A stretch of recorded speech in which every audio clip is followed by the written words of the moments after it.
Hey gang, welcome back for another comic book interview. K. Michael Russell has been professionally coloring comics for almost 10 years and has built up a great following, not only for his color work, but also for the amazing tutorials he's put together online. We've worked together before, and I see a lot of kind of kinship in what we do, teaching people about the process and demystifying how this stuff works. It was a pleasure to sit down with Kurt and talk about his process. Welcome. How you doing? I'm good. How are you?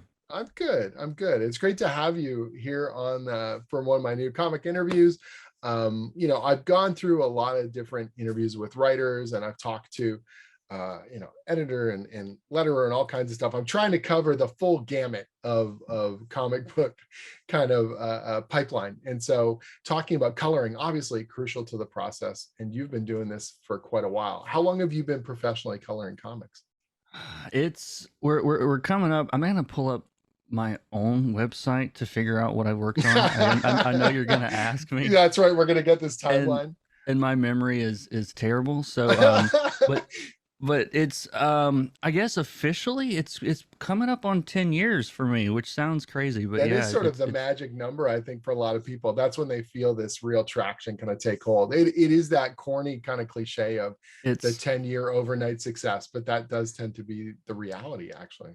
someone, and I can't remember who it was, pretty early on in my career told me that it said, look, what if I told you it's going to take 10 years? Right, Are you still interested? You know what I right, mean? It's right, like, right, if you are, go for it. You know, if that right. seems like too much, then maybe this isn't for you.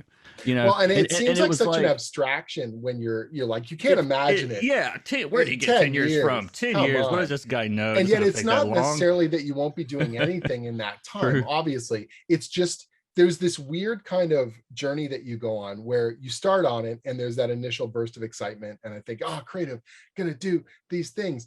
And then I think the first few years you're like, oh, I've made mistakes, or I don't actually know what I'm doing. You sort of Right. go through this loop, and then there's a weird, I think somewhere 5-6 years into it, other people kind of go, oh, I've seen you around enough that you're now a known quantity. And Yep. then there's almost this weird half-life where they go, are you going to stick around, or are you just in for the quick?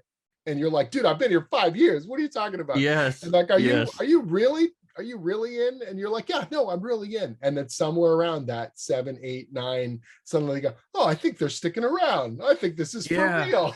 I still have those moments where like there's a project that has not been announced yet that is it's been all over the other books around this project have been Right. there's been a lot of discussion about lately, and I was looking at the other people involved, and I'm like, wow, this guy is on there, and this writer and this artist that I know.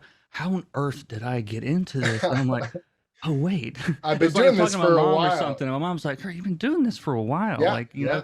And but yeah, we all have a touch of that, imposter syndrome, and Absolutely. I'm still waiting on someone to come in and take all my coloring stuff and be like, no, this isn't how this works, What do you think you could do this? What are you nuts? right? Let's roll things back even further. So Yeah. you grew up a comic book fan, you grew up a comic book reader. Yeah, like it was one of those things. Like I was drawing from birth, effectively. Like like, and I really mean that. Like I don't remember starting. Like Right. my mom has drawings from when I was 2, 3, 4 years old. That you don't remember. Yeah, yeah. And that I don't. It's just something that I did, and Mhm. I was good as a kid. I was the kid that draws. Like in the Right. school, I went to a small rural school, and I had like 83 kids in my class. And there were it was like I was the drawing kid. Right. And but I guess it was like I was in maybe middle school, just coming out of elementary school, and I don't really remember like what set it off, like what brought comics into my house the first time. It was probably on a spinner rack somewhere at a gas Hmm. station or whatever, we're from that generation. And but for me it was like it was Spider-Man and X-Men, and kind of to this day, like Right. I'm always jealous of guys that like know comic history and like, oh, and like, I work with Tim Steele all the time, and he's like a an encyclopedia of obscure weird ass comics, and I'm like, Right, right. how do you get to this? How does this happen? Like, because I was never that guy. I You was like, just marinate in it, if it's man. You not just Spider-Man or marinate. X-Men or Batman, like I don't know anything. Sure. I mean, And those are some pretty I iconic mean, characters. It's not like yeah, that's nothing. Do you yeah, remember early like issues that stood out to you that you really recall fondly, or any of yeah, that kind of stuff? like yeah. It was when I was around the age, I ended up getting subscriptions to Spectacular and Amazing Yes. Spider-Man back then. It was Mark Bagley was drawing, Sal. How do you Sal say his Buscema. Yeah. Buscema? Is how you say his Right. last name? Okay, I wasn't sure about that. Sal was doing Spectacular, and I really liked the art. Like the art for me was like, and to this day, I love you writers, but like I still like buy a lot of books for just Oh, art. Sure. I still do, There is and I'm a very visual. nothing shameful about that at all. I get to the word. I get to the words eventually. Yeah, I yeah, do it's end up reading fine. them. Wait, they Uh, cover all your coloring. What are you talking about? They're terrible. Those exactly. word balloons.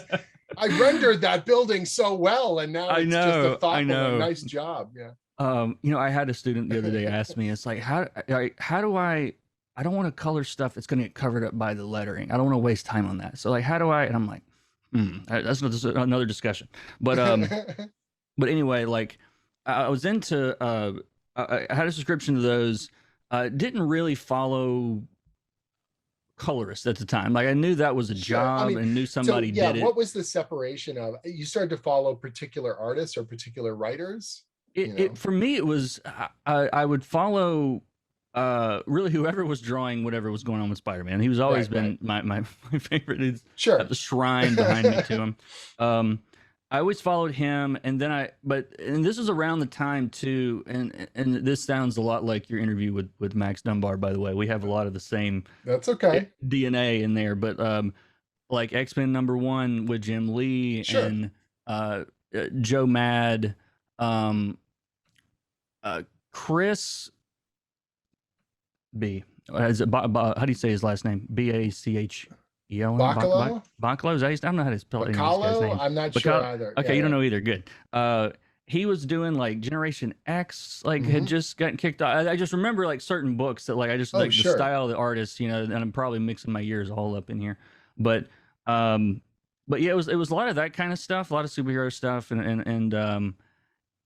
it wasn't until like this I guess it was the second Clone Saga, and you had to buy Web of Spider-Man and Spider-Man, non-amazing, non-spectacular Spider-Man, Right. to get the whole story. And it kind of like I kind of fell out of comics for a couple years at that Sure. point because all of a sudden, I couldn't afford 4 books a month, at this Right, point, right.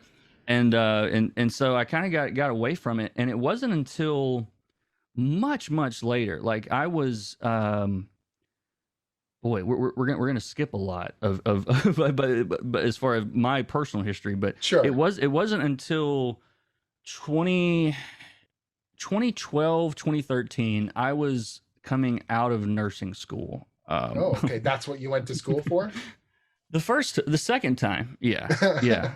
All right. Yeah. Do you want this chronologically? Do you want this to make? You don't have to go blow by blow. We can keep it to the art and creative. But it's been Yeah. like I spoke to Spike Trotman just over a week ago, and she was talking about starting pre-med and then moving into fine art. I'm like, that's a jump, like that's Yeah, it was a weird thing. Like I had got a bunch of like retail college jobs and sure. like computer work, all Yeah. related in IT, and that kind of got boring. And I got laid off from a job when the economy tanked in like 08, 09. Mhm. Ended up going to nursing school because I thought, well, nurses weren't going anywhere. You know what I mean? Right. And I was working nights, and I had a lot of time in my hands, like because I'm staying up all night, even my off days. Like I didn't switch back and forth. A lot of Right. my people I worked with would switch in the middle of the week from days to nights and back and forth. I'm like, I can't. The human body does not do this. Right. My body does not do this. And so I'm working nights and really having an entire evening to myself with Sure. nothing to do. You can So only you play so started many video reading games. comics again? Yeah. And I got back into drawing digitally, and I got like a cheapo Wacom tablet and started messing around with it. And this was also around the time my best friend died. I was 33. I'm not to Oh my bring the interview gosh. down, but Sure. this guy was like my brother. It was Awful. people called him like my other wife, and um, he passed away very suddenly and unexpectedly, and we spent a lot of time together. Like we spent, playing games and different things, and I just had a massive gap in a lot of available time. Right. And I thought, well, I'll try to draw some more, and like, and I had sent, like, in high school, I had sent some like pages to Marvel and DC, because of course they're gonna put me right on Spider-Man Right. immediately, Right. I thought. And I actually did get letters. I'm probably the last generation that We got got letters. physical mailed Like I got letters. two Yeah. like letters back with actual feedback from both of them at 17, Wow. and then I was amazed. Um, but at some point, it was like I can't draw a book and work full time. Like Right. there was like not with everything else I was doing, and so I ended up starting to focus on color because, again, having the digital tools really for the first time in my Sure. life, I was like, oh well, this is the thing that people do. And Hmm. I didn't know what I was doing, of course, at the start, but um, I ended up joining some Facebook groups, and they're a real crapshoot today. But of course, any kind of social media group, they tend to just Sure. kind of devolve into crap these days. But I lucked up and got into this group. I think it was called Small Press Commandos. Okay. Um, like Jeff McClellan. Um, who else was in there that I'm not thinking of off the top of my head right now? But there was a lot of Rafer Roberts was in there, but there was a lot of like indie small press guys that were just hungry. You know what I mean? Like Right. it was really truly these people like comics. There wasn't any of the BS usually find around a lot of other social media groups that I found. It's like these people actually want to do this, Dedicated. Yeah. Yeah. and what I learned there was hugely important. Just kind of learning the process of comics and like Hmm. the whole like how it all works. Because honestly, Sure. even at that point, I wasn't really sure. Well, if you Um, haven't dug beneath the surface of it, yeah. yeah, like I really didn't know much, and but that turned into a few little small anthology gigs here and there, a 4-page thing here, a And six you were page coloring here, and on those. I was Yeah. just coloring on those, Yeah. Yeah. um and then it was a very weird coincidence. Like it seems like there's a lot of those in this industry that there's these weird things that happen. But I ended up getting it was a 4-page story for Black Mask. Mhm. It was a book called Liberator, which I think the name changed to Critical Hit at some point. Um, and Tim Seeley was writing and drawing a 4-page short for it. Okay. And but the guy I think found me in that group and put me with him, and I worked with him for the first time. It was one of the first Hmm. things I'd ever done. Hmm. And then and Tim is very like, cool, nice, like it. Like that's like his whole like, and he means it. You know what I mean? Real Like easygoing. so Yeah. very easygoing. And I was, you hear about editors and feedback, and I'm all scared. And Tim's like, hey, these are cool, man. Like, and I'm just kind of rolling with it. And then like a month later, I didn't hear anything else from that. I was like, well, that was fun, And then a month later, I get it was somebody on Twitter, I think, was looking for a colorist. I didn't know what it was, and it was another horror thing for an anthology that was also written by Tim. Like it was Right. like we ended up back in the same place together Sure. again, completely independently. He had no Nice. idea, and I had no idea. It was just funny, and so I ended up doing that. And then like literally a month after that, I get an email from one of Tim's editors saying, "How fast can you color a book?" No, let me rephrase. Can you color a book in 2 weeks? Now at this point, I had never had, but Right. you know what I said? Of Yes, course. of course I Yes. can. I'm like, That's my specialty. now to figure that Whatever out. it takes. Yeah. Yes, that's my specialty. Let's figure that out. And then it's like, okay, well, here's 5 issues of Hack Slash. Like it literally like, and I want an image book, like, Right. and which is always a goal of mine. Sure. And it was also around that time that I realized, I'm like, there's stuff I'm missing. Like I need to, obviously there's stuff I need to figure out. And it was around that time I got some good feedback from a couple people, like just got destroyed by some people, and realized that I didn't know all what I thought I did. Sure. And really started digging in pretty hard at that point, into studying color and studying storytelling and getting into like cinematography and just like Right. visual storytelling in general. Like I think I've learned as much, or more definitely, from outside of comic book tutorials than I ever Right. did, from things that are actually comic book tutorials, Do you know what's fascinating too is I think people discount, so a lot of the tutorial stuff I see and a lot of the kind of online digital whatever is so focused on rendering, or it's focused on cool digital brushes or shortcuts or things like that, and they all have their place obviously. Yep. But one of the big differences with, I think, comic coloring is you are not just coloring these single illustrations in isolation, but that a page as a whole unit is going to function based on where your eye is moving and how it moves through the page. And Yep. one of the things I've noticed with older comics that I kind of like is the simplicity of the color palette forced them to get inventive in terms of how you push and pull that focus, and Yep. how you drop out some of the unnecessary detail and kind of go, this is actually where you need to be looking, Yeah. not just look at this, look at the, I can do every blade of grass, every leaf on every tree, Yeah. every, over render the clouds, and just like texture for texture's sake and stuff Yeah. like that. So somebody asked me on a stream a few weeks ago. They were like, is there a particular time period of comics that you think influenced you more than the others? And Right. I have to say, like, I absolutely love the way that the books looked like just pre-digital transition. Like, and even I think some of the early digital stuff was still very, Because they're very still flat. using a lot of the classic processes. They Yeah. were using a lot of the same techniques, but like that, like, spectacular Spider-Man around like 200 with Green Goblin and the death of Aunt May, and he came back at some point. I missed that, but anyway, They always come um, back. yeah. But like, just everything was so bold and clean and simple, and to this day, I think at times I've talked about this again with my students and stuff is I feel there there are certain jobs that I've probably missed out on, and because people are looking for, well, I know they missed out on, people are looking for more rendering, or looking for more detail and specifics, and I can do that stuff to an extent, and don't mind it, but like my I like minimal colors. Like I Right. really do. And again, like I've When it done books where I suits, render yeah. all over the place, but even with my rendering, I try to keep things pretty clean and pretty simple, Mhm. and not overdo things. Like I this is a personal opinion. Maybe not everybody's going to agree with it. I'm not nuts personally about the like ultra painting direction coloring is going.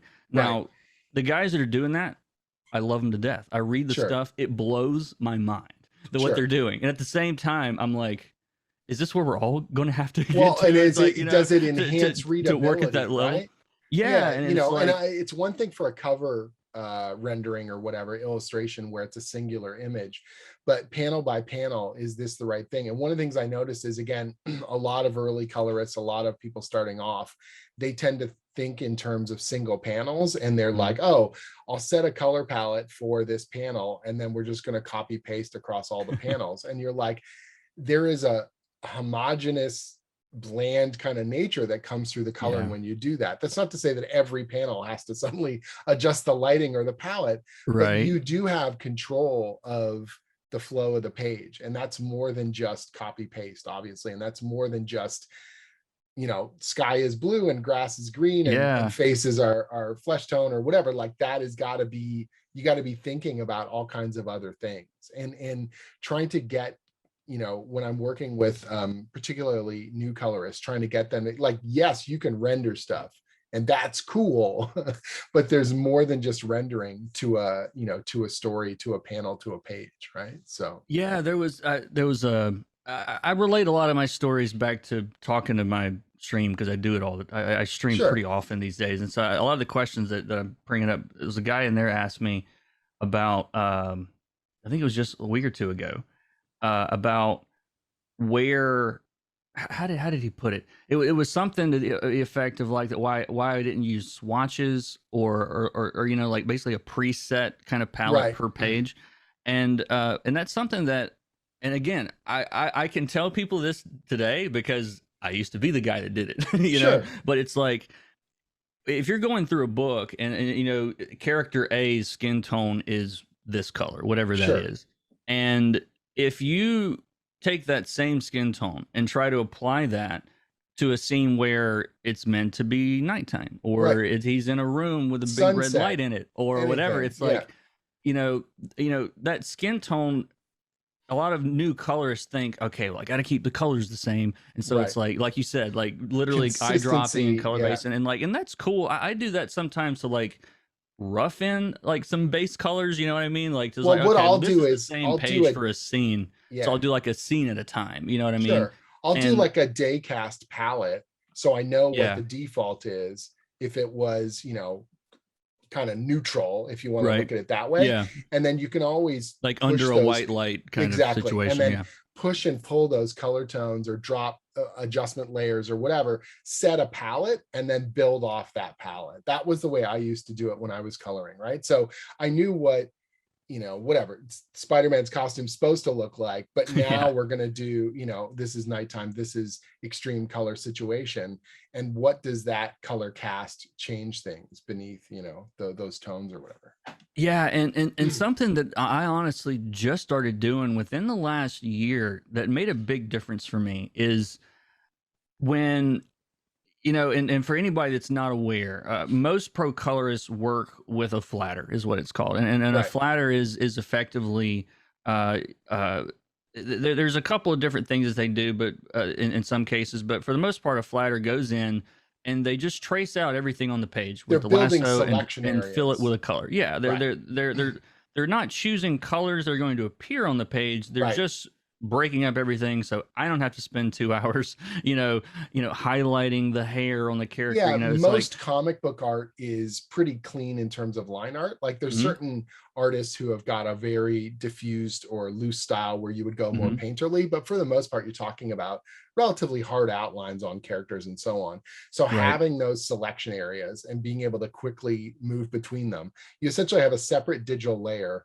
that are all these, and I'm telling you this, I'm just sort of No, yeah, describing we're it to talking to the audience. I know. Go ahead. so you're able to click on this stuff and you can isolate all the skin tones on a character or all the certain parts of a costume or the background from the characters or the Yep. buildings from the sky or any of that kind of stuff, Mhm. because inevitably as you're rendering you want to be able to quickly grab these things, put an effect on it, or render a certain way, or adjust the palette, or push and pull what Mhm. is going to be warm colors, what is going to be cool colors, or what is going to be different types of tones or light and shadow.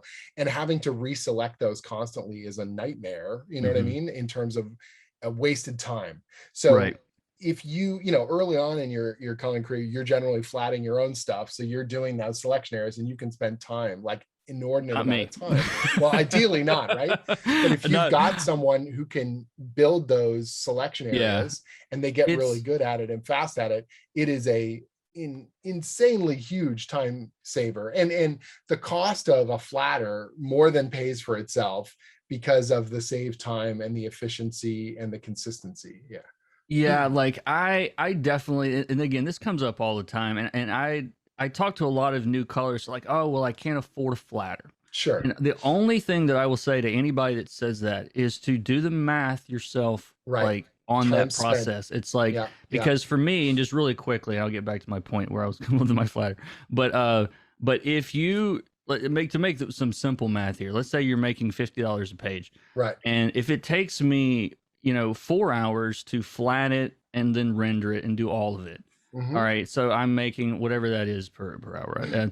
And then, but if I've got a flatter that I'm giving, $10 of that rate, Mm-hmm. and then I can do all of my work in an hour, then I'm getting more done per hour. You know what I Sure. mean? Or I'm getting more efficiency, a better rate per hour effectively. Absolutely. So I do recommend people like look into it, see if the math works out, because a lot of times there's not many page rates that I don't think it would work out for unless it's Right. just super, super low. But what I used to do was the pages would come in, I would just start changing colors. Mm-hmm. And I didn't realize, it took me too long to realize this, but what I'm doing these days, when you have a random set of colors, one, it's hard to get a sense of cohesion and like Sure. what's going to come forward and back and all those things that you need to do because you're looking at someone else's colors. Of And course. so what I do is I will put a new layer on top, fill that with like one kind of neutral grayish Mm-hmm. tone, and then that sort of acts as like, okay, this is my stake in the ground, like for this palette. Everything pulls off of that. You know what I mean? Right. It's like, okay, this needs to get brighter and come forward, or this needs more contrast, or whatever. And start by moving it all from one base color. Hmm. And that does two things, or one thing that I think that helps me tremendously. It's like, so if I set up an environment that, you know, is, let's say it's a cool bluish environment, and Hmm. you've got a character that wears red. Well, in that environment, that red's gonna lean a little bit toward blue, depending on how Right. blue it is. You know what I mean? And being able to, you know, take that base color and pull it toward red, a lot of times you don't have to get all the way to red before it Right. looks red. You know what I You mean? don't know. It's like Absolutely. our eyes read, and I'll send you some color wheels with some arrows on it or something. But you know, we read the direction that the light is headed. It's like we can Absolutely. tell if we're on the way to red that we're going to red. This is something that Yep. our minds do without us even thinking about it. And so but starting with that blank slate has helped me so much, because then it becomes easy to, you know, all right, let's turn up the contrast and bring this up. Let's turn down the contrast, push this back. And like, Hmm. it takes a lot of the, it takes a lot of the, it makes all the problem solving of colorists a lot easier, because you're starting fresh effectively, you know. But anyway, that's how I do it. And you can add, the other thing I'll say is kind of a disclaimer. Yeah, I've been doing this for a while, but like, you could have this conversation with 10 colorists and Oh, get of 10 course. entirely different, you know, Well, but that's, I think, what's so processes. fascinating And so about it. it's Yeah. very cool in that way. It's like, so Yeah. don't take my word as like, oh, this is gospel. And you know, No, of there's probably course. things I'm doing that are And I entirely know different from some other colorists, people. they want to start from a darker palette and then they pop the highlights. And some Hmm. people start where they're dropping shadows on top of a base Yep. tone. And I find that when I was doing coloring, I would kind of jump between techniques depending on I do too. what was going on, right? Because you're like, oh, this particular project has a more animation look to it. So I'm going to take this very animated kind of approach. I'm going to do lots of what are called color holds. So I'm coloring the Hmm. line art or things like that. Oh, this particular, you know, this minimalist kind of look, it's not about rendering. It's very much about the initial color choice is like 80% of the work. And then it's Yeah. just making smart tiny little highlight choices to maybe bring out the edge of something or bring something forward. And you Yeah. just you find, you know, different things that marry well with the line art or that, you know, accentuate certain qualities of it. And ideally, if you're in contact with the line artist, you're also getting their feedback or their appreciation, that they can see how you're trying to deal with, you know, the problem solving of the page, right? So Yeah. Like I still don't have like a process. Like you sure. said, it's like, because when when the art comes in, like every single artist I've worked with has been different, you know, in Right. some way. Right. And styles change, and the way that things are drawn, the way things are Or the rendered story in the art. itself It's, has certain mood requirements, oh, of right? And it's, course. you Yeah. know, so if it's some gothic horror story, we're going to be starting with a much darker palette, or we're going to be thinking in terms of different moods. Then, Yeah. you know, it's not just about one size fits all. And I Hmm. think that that's really important for people to understand, is that as much as you want a shortcut or you want to go, oh, show me the way, it's like, well, here Yeah. is a way. And I feel Yeah. like that with writing too, and I'm sure with line art and everything else.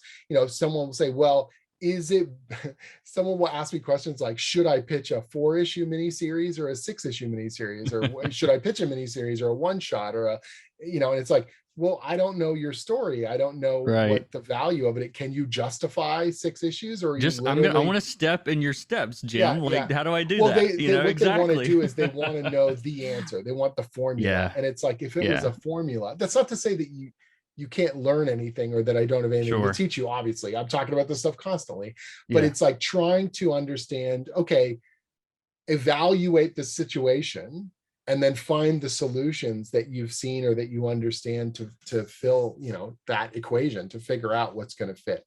So rather than saying, okay, give me the answer, I go, here are a bunch of situations and here are Yeah. answers. Does one of these apply to you? You know, if Yeah, so, go forth, you know. Yeah. it's part of the reason why, like, on my YouTube channel, I don't do a ton of like rendering videos, Yeah. just because it's like, it's, to me, it's one of those things that like, you it's like, yeah, I've shown, of course, techniques and general Sure. techniques of how to lasso or a brush or whatever, but like it's something that like that's something that I mean, color palettes, of course, can be a calling card for a colorist. You know, Mm, they're Tamara Bond villains pages.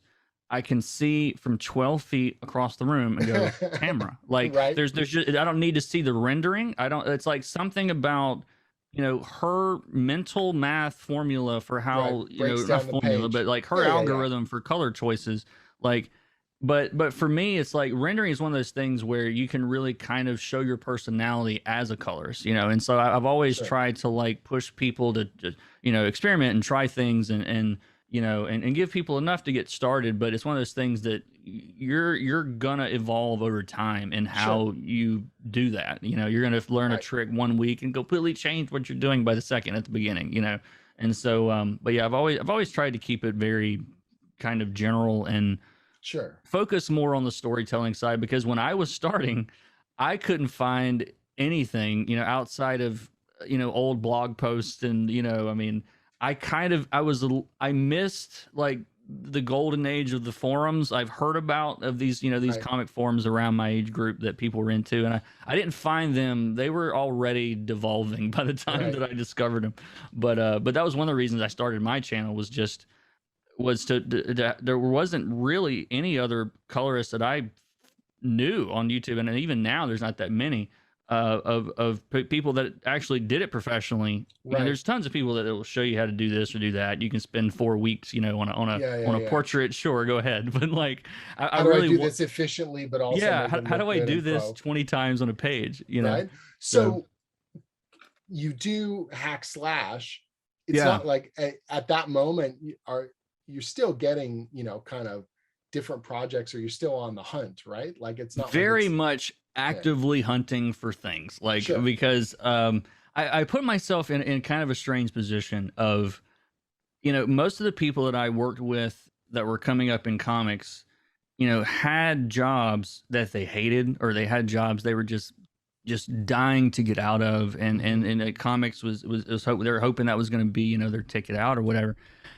And for me, it was like, at the time, I had an IT background before I went to nursing school, and so like 2 years, not even 2 years after doing like nurse patient Hmm. care work, Right.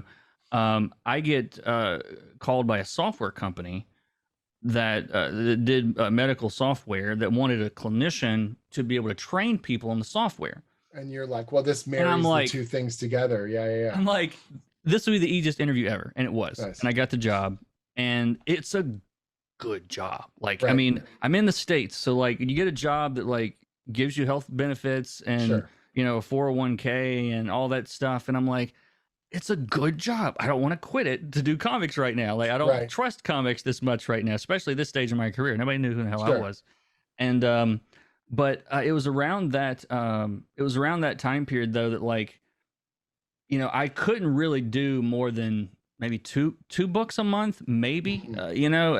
at that point. And so I know that limited my career to some extent, probably slowed it down a little bit. And because you talk to some But you've colorists, they got the work 4, 5, 6 stability. books a Yeah, but month. you've got the stability as well, that you're not worried about what's the next gig, Right, which right. is very And similar to me with the teaching stuff. Yeah. exactly, exactly. And I use as an example all the time when people are like, "Do comic people have jobs?" Like, yeah, yeah. And here's Sometimes. Yep. Yep. sometimes they do other things. Good portion of the time. Yeah. A lot of times, yeah. And but it was around that point. Shortly after that, let me pull up my list again, because I don't remember any of The this stuff. timeline. The timeline, the great timeline. But yeah, that was Slack. That was Hack Slash. Son of Samhain was the name of that series. I ended up doing some covers for Critical Hit. That was that first thing that I had Mhm. done. A bunch of random covers here and there. That whole first year, second year was very light on work. Sure. I mean, I'm looking at this list. I got one fill in, and again, just out of sheer comic book world weirdness. Um, there's a Stephen B. Scott is a somewhat local to me. He's best known for before the New 52. I think he drew like some of the last issues of Batman 600 and whatever it was or Okay. whatever at that time. And he was local to me, and we had met at shows and talked and stuff. And he had gotten lined up to do a fill-in of Judge Dredd, Okay. and asked if I wanted to color it. And it Mhm. was one of those like super crunchy, gotta get this done in no time. And that was like Yep. one of the first times where it was like I really had to push myself to hit the deadline. And Sure. the act of go and I know a lot of people that are watching this or they haven't done it before is like, well, it seems scary and deadline seems scary and you heard horror stories, but like you have to kind of go through a few of those. Like there's Sure. you can't pre-plan for how to do it. You just kind of have to learn as you do it. Right. And so I got that, and that none of the stuff early on I don't think really led immediately into much else. It was always like I'd go I'd go months, a month or two at a time without doing anything at this point, Sure. you know. And but did a lot of like just a lot of pitches, a lot of Mhm. little Kickstarter projects and stuff. And it wasn't until 2016, I guess, that was the first time that I think I ever had like 3 projects at once, you know, or Okay. whatever. So what And were you working on? 16, I started on Postal, and I, Mhm. for the life of me, cannot remember how I got on that book.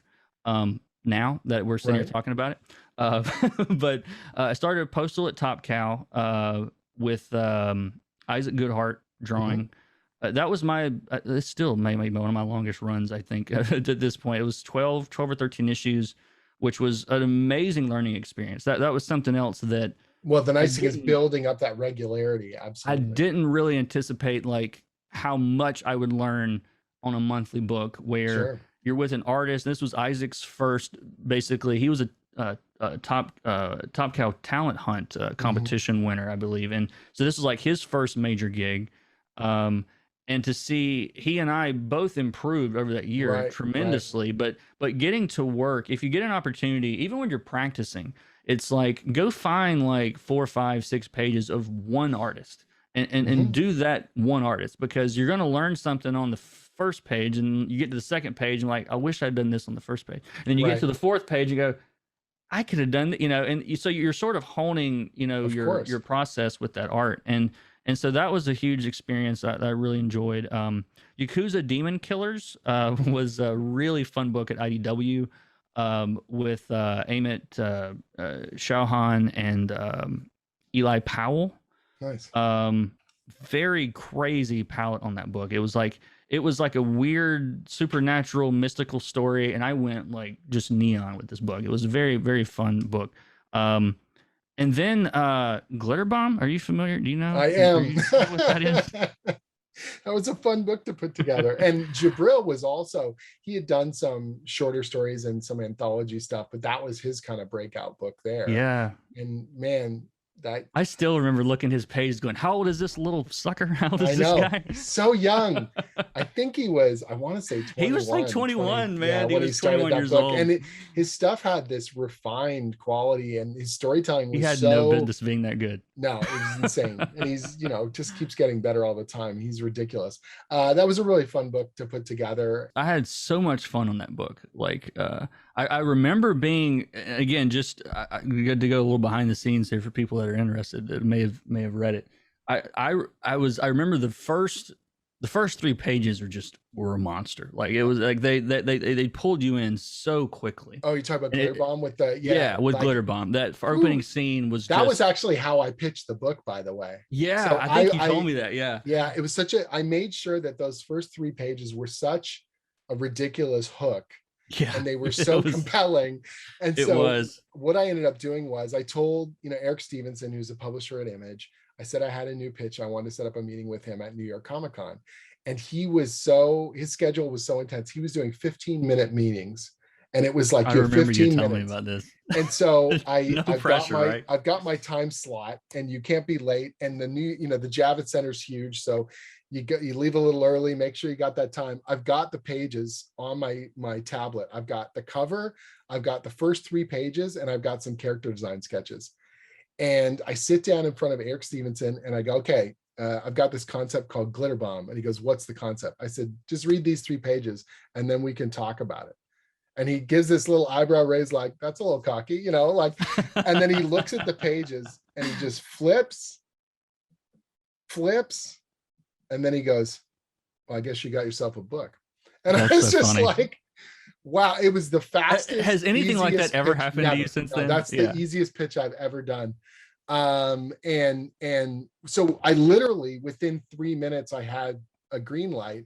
So we spent the next 12 minutes, how are you doing? How's your family? What's new? So just funny. like the most casual, chill thing. And he asked some questions about the artist. And I was just like, oh, you know, Jabril's brand new. And this, he goes, oh, that guy's a bullet. I'm like, yeah, it's going to be great. And he goes, well, I know you'll get the book in on time. You know the image process. I don't explain anything to you.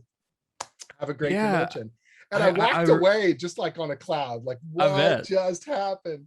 I still remember the email afterward, but with that pitch, I think that splash page, I remember, like, I think, and maybe I don't remember how it went, if I tried something real crazy first or not, but like I remember there was a little back and forth on like that, like the color palette should shift dramatically when, you know, because what happens in this book, like, we'll not give anything away, but very suddenly, unexpectedly, this tentacle flies out of this woman's mouth and kills this guy. Like, I mean, it's just out of nowhere. Yeah. And I'm like, Jim, this is crazy enough. Like, we don't like to me, it worked better by like having the colors just be simple, because I'm like, why do I need to scream this at people? Like, this doesn't need it. It's already but I remember. But even that conversation, I realized I'm already learning from Jim. Like, I'm already learning. Like, there was some stuff that I was picking up, and I learned from you throughout that series. Like, but it was a really fun book to put together, and it was really so outside of what people expected from me. Very much. And then everyone, and so it was a fun learning experience to be able to push everyone and try and do something very different. Like, this is the Skull Kickers guy? Yeah, exactly. Right. This isn't going to be funny, and this isn't going to be, you know, adventurous and colorful in that sense of like bright and shiny. It's going to be weird and awkward and it was a good depressing and strange. And I had it was such an interesting project to put together, and Jabril married so well with it, and you did as well. And everyone just kind of put something different into it that I had so much fun doing. And we did the sequel on it, and that was great as well. We did a book called The Fame Game. Yeah, next year. Jabril and I still have plans for a third one at some point in time. Well, good. What we want to do is Marty, the little kid, we want to show him grown up, and he's now grown up around this tragedy and dealt with all these things around the people he knows. What has changed? I mean, when you keep in mind the fact that when Glitter Bomb came out, we're talking still a good, I don't know the exact timing, but probably around a year before the Me Too movement really takes off. It was very prophetic. Yeah. Some of the things we talk about in there, people were like, seems a little bit much about the way these people are manipulated. It's very on the nose, isn't it? Yeah, like, it seems like I don't think they're really that way. and I'm like, well, based on the research I'm doing, it seems pretty on the nose. And then all of a sudden it was like, oh, we didn't go far enough. Oh, we weren't awful enough. And so like the third series, I feel like we have this potential to really dig forth into what is the current state of media, what is the current state of celebrity, and, you know, how messed up does this stuff make you, let alone as a kid, right? And I think that there's something really compelling there that we can do at some point. Yeah, it's interesting how the book is going to shift just in today in this environment, you know, because like the similar thing. There's getting a little ahead of myself here, but on Money Shot, it was a book I did at Vault. There's a president in the book that is a very cartoonish, buffoonish type character, and like the lengths that we had to go to make him evil and to make him seem like as big of the dick that he was crazy, right? Because like compared to what was happening on the news, it was like, I think we ended up, the book, like his introduction is like he's holding a flag and like punching a pregnant woman, I think is like I'm pretty sure that's how we introduced him. Yeah, but it's like, I mean, obviously it's a huge parody, but like the links that we had to go to like to make sure CNN, like, or whatever, it's definitely shifted. shifted. But So in terms of, I don't want to go blow by blow necessarily through every project you've done, sure. but as you start to get, so you, in terms of regular work, is that when it's happening? 2016, 2017, you're now overlapping projects, regular projects. Yeah. Have you Yeah. 20, stepped away from that day job by this point, or, not, it wasn't until so December of 2018. It okay. was, I was very late. I'm a very probably practical person to a fault. And Pragmatic I've is been not bad. You're talking to me here, I right? know Like, I'm pretty yeah. pragmatic about stuff. Yeah, and I had I was working a day job 40 hours a week. I'm drawing, or coloring 2 or 3 books a month. I'm running a YouTube channel. I'm running courses to sell so that the YouTube channel makes any sense at all. Right. Because spoiler alert, it doesn't. For me, outside of ad revenue on YouTube for small channels is Sure, non-existent. sure. So, but it's I'm doing all of that and kind of in hindsight going nuts, like just didn't Right. know it. Like I was slowly going insane. And at my job, my day job, I'd reached the point where I'm like, okay, I think I can do this. I'm like, Mhm. I'm gonna take 6 months or 4 months, whatever it was, and we'll pinch our pennies and we'll save up, and then and I'll be ready to walk away from this finally. Right. And then my manager, I remember what happened. It doesn't matter, but my manager did something, and I'm like, that day, I'm like, how bank account is how much? If we Right. do this, maybe I can. I mean, it was like I was done that day, Pull and the so ripcord. Yeah, I yeah, yeah. Once literally you, like put in my 2 weeks notice at that point, it's and fascinating how once you've made that mental switch, it's it's over. just like, yeah, you're It's already behind me. gone. You're I'm is already, yeah, yeah, one and foot is already at the door. Yep. but and so I really I waited too long. I really did. In hindsight, I waited too long. I should have probably a year earlier. I probably should have quit. But at that point I felt comfortable enough to, between the comics and my video tutorial Mhm. business and stuff, between all of that, I was like, we can make this work. I think Right. I think we can do this. And that was like, so that was December. So I'm actually coming up. This would be 3 years pretty shortly that I've Right. been Full full-time time. freelancer, and it was such a hard decision for me because I'd had a regular paycheck every 2 weeks since I was Mhm. 16 years old. Like, Right. and not knowing, month to month, like that just sounded so terrifying to me. Sure. And so it really took a lot. It took it the decision became ridiculous. It got Right. to the point where it was like, yeah, you have to go do this now. This doesn't make sense anymore. Right. And so I did that. And it's been pretty steady since then. Like I still like I still feel like I've probably limited my career in some ways, just because again I'm not taking 5-6 books a month, because Right. there was uh Sanity I is still important. I want to keep my sanity, Right. and so for me that means 2 or 3 books a month, and save some time to stream with people and make videos and teach Right. coloring and all that stuff, which I really enjoy quite a bit. Um, and I've found this weird little niche that I've settled into, and I tell the people on my YouTube channel, like, they basically, and I feel like they invented a position for me. It's like they this that channel and is kind of what allowed all of this to happen, because The because mentoring and the yeah, and lessons. Yeah. it makes me better. Like Sure. that's my sinister agenda here. Oh, You know what it's I mean? not. It's It's like, I didn't um, realize how. So I've been doing these interviews and I get to talk to people I like and I get to talk about their careers. And every so often there's a little nugget of advice or some piece where it's either something I do, but I hadn't thought of it that way, right. or something I should be doing, and they just crystallized it so clearly. And I'm like, oh my God, of course I need to do this stuff. That's been such a boon for me unexpectedly. Yeah, I didn't really anticipate, like, I'm not unlike you. I'm not trained to teach anybody anything. Like, I'm Wow, just kind of whatever. doing my own thing here. Sure. But that was one thing that I realized was kind of a bonus that I didn't anticipate either. Is, obviously, in order to be able to teach or explain something, you have to know it well Yep. enough to do And you that. reinforce those basics over and over and over again to a Yeah, point where they and so become I'm instinctive. Yeah. exactly, and it kind of leads into, like, another question I get a lot, and you probably do too. Is like, well, how fast do you write a book, or Right. how long does it? How many pages a day do you do? Everybody always wants to know that, Sure. and it's like, it's one of those things that, like, you can't just say, I'm going to color faster. You know what I Of mean? course. And a professional's hand doesn't necessarily move any faster, you know, Right. but it's the decision making. And Matt Hmm. Wilson and I talked about this a while back.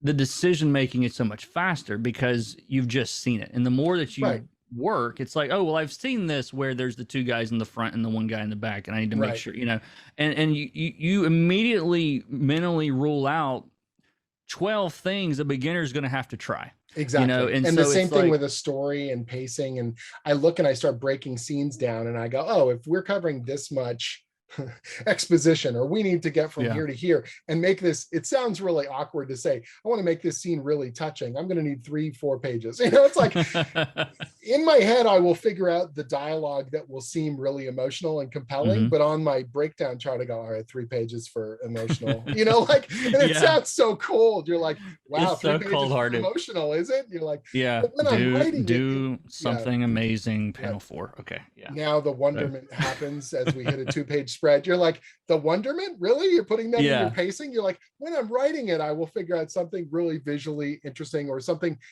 the wow, let's pull back for a 2-page spread. But in terms of right. pacing, I'm just coldly thinking about breaking this into scenes. And it sounds so funny, Get attention of reader here. Yeah, You yeah. know what I mean? Like blow their mind Important, here. yeah, yeah. Important revelation. Like, it sounds bizarre, right? Because it's not a Yeah. formula, and yet you still know realistically this is what it's going to take to get through There's that like scene. a I've found that, and I've actually just over the last year that I've been working on this idea for a tutorial, that I've had a hell of a time trying to figure out how to frame this thing, but it Mhm. reminds me kind of what you said right there of like the level of simplicity that has in your head is Right. obviously, you know, very different from somebody that's just starting out. Oh, sure. And like I look at this the same way. It's like, you know, we use you know, like the digital color selection tools that you see Mhm. in every app, the little square with the Yep. box and the circle and all that. And what I've learned recently, just based on some of the questions that I've gotten, is that a lot of people don't even understand the relationship of how Right. that system works. Is like the Munsell color system. It's like 100 year, literally 100-year old system. Mhm. and and you have, you know, somebody that comes in, and it reminds me of when I have to, like, okay, you need to back up, curtain, like, and explain what you're doing now. And it's one of those things where it's like I think in terms of that 3D space when I'm Sure. choosing out where the contrast is, and when I realize that, like, that contrast is really just a measurement of distance within that system, Mhm. that for me, it's like I have a hard time discussing some coloring concepts now without wanting to talk about this model that I Right. haven't made a video about yet. And so, like, but it's one of those things that, like, for me, it's a very shorthand, easy way of seeing a certain thing. But it's like, because I've been doing it for 10 years. But and it's like for someone that's new, it's easy for me to forget, like, just how fundamental you Sure. can get, you Well, know. and it's one of It's those, fun, it's yeah. weird for me trying to find that balance of, like, what is, like, there's stuff that's so fundamental that it seems silly and like bonehead obvious, Right. but so it makes it feel like it's advanced, intermediate, even though it's incredibly Yeah, and fundamental. you It's like just it's take it as for you fundamental take as it you for can get. granted. Questions that make perfect sense from someone trying to break in, but they're looking at an end goal instead of realizing you've built up to this pace, or this is Yeah, a longer process. And so it's hard to say to people, first get good, then get fast. Because they're like, yeah, well, I want to be professional. And if a professional does it in a day, or 2 hours, I want to do it in 2 hours or 3 hours or 5 hours or whatever. And you go, I understand why you want that goal, but you're trying to run the marathon and you haven't even bought the shoes. Like, you yes, literally don't, you yeah, haven't done it. So, if you look at the first few years of my career, I'm not writing the way I write now. Of course not. I didn't know what I was doing. I was figuring that stuff out. You have to make stuff, you have to finish things, you have to learn from those things, and then do it again, and then do it yeah, better, and then become more refined at it. And I totally understand the impetus to, I have to measure myself against a professional, because that's how I become a professional. And that is definitely a goal at some point. It's good to have a reference point. Yeah, it's good to Sure. have a reference point or a goal. But yeah, I'm Right. But that's not necessarily shouldn't be your first goal right out of the gate. Like, can you create something of professional quality at all, no yeah. matter how Like much if I time give it you a took you? week, can you do Yeah. this page? And if it Yeah, took you a week, that sucks in the sense that you couldn't deliver a regular book. But look, you produce professional quality coloring or professional quality writing or whatever. Now yeah. you have a baseline to build from skill wise, you know? Yeah. And I think a lot of people don't realize just how much, you know, this is not a job where it's like, all right, let me figure it out and then get started. You know, it's Right. like you're gonna learn as you go, and that's the Oh, only way to do it. I mean, you you can know, it's only like, see so many tutorials. At some point, you have to step off the precipice and go, okay, I'm doing page one, yeah, panel one, and a screw it lot of up people, and whatever. Yeah. yeah, and a lot of people I think also don't see they don't understand necessarily the value of like just completing a project. Like Yep. Yep. I think there's so many people that don't realize how important it is and how much that will set you apart from, you know, Joe Blow guy that wants to his name on a book. And like I think it's also really important in terms you of know, samples. One of the reasons why those anthologies and things are so great, or short stories are so great, is because you go through the learning process kind of a little bit quicker than normal, right? So if you do a 4-page, 6-page, 10-page story, you're going to build a relationship with the artist, colorist, letterer. You're going to create a thing. You're going to figure it out. You're going to finish it. Whether or not you like, I mean, do the best you can, of course. But yep. in the course of that, you're going to figure out what worked, what didn't, how these people communicate, how they collaborate, what that end result is, and then look at the thing, like do the post-mortem Mm-hmm. on the corpse, take it Right. apart. What did we do well? What did we not do well? Oh, that worked better than I thought. Oh, this Mm-hmm. is bad. This is not, what I wanted it to be, because I wasn't communicating, because I wasn't clear, because we ran out of time, whatever those factors end up Mm-hmm. being. Now I have the thing and I can look at it. Hopefully you're proud of it. Hopefully you Yep. see the progression, but at least you have a completed, isolated thing that you can now Yep. look and go, that is now in the rearview mirror. What Mm-hmm. is the next thing? The, Yep. the mistake that people make is they go, oh, I want to do a whatever 4-issue miniseries, 12-issue story. And you're like, dude, you've never made a thing.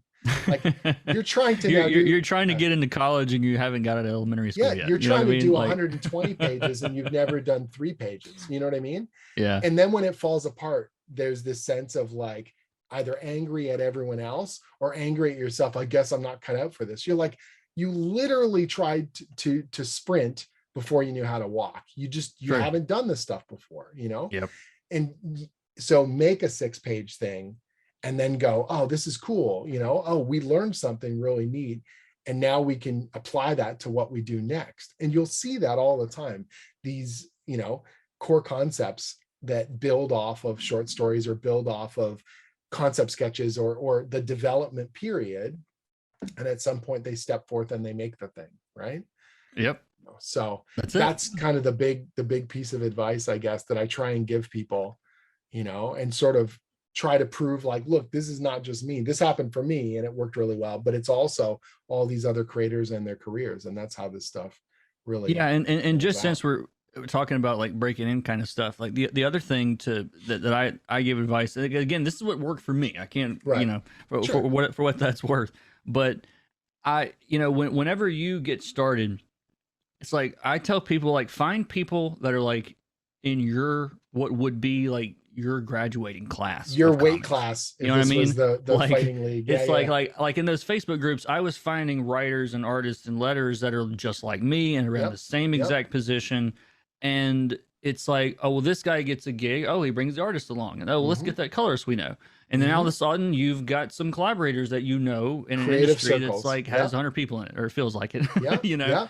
And so then you end up kind of, people tend to kind of coalesce in these little generations of graduating classes or whatever you want to call it that end up pulling each other along, Absolutely. and especially this industry is, I was shocked, by the way, at just how small comics was, like, until I got in and like got to a show and saw that, like, well, you can do 3 cons and see like the entire industry, or at least It feels like it it. Yeah, feels yeah, that way. You know yeah, what I mean? absolutely. And so that's why it's so important. Those early relationships that you build are gonna last you forever. It's like you Mhm. listen to me in this interview, and like, with Tim Seeley, it's like I Yeah, worked with him early on, and he still keeps me busy today. And it's like absolutely. with listening to your interview with Max, and like he was Right. talking about the people that he came up with, and still And communicates they're the with and reason why associates he's with. working at DC, and the reason why we Yeah, ended up doing Dungeons and Dragons together. Like, those relationships really do stick around, in a absolutely, good way. And absolutely.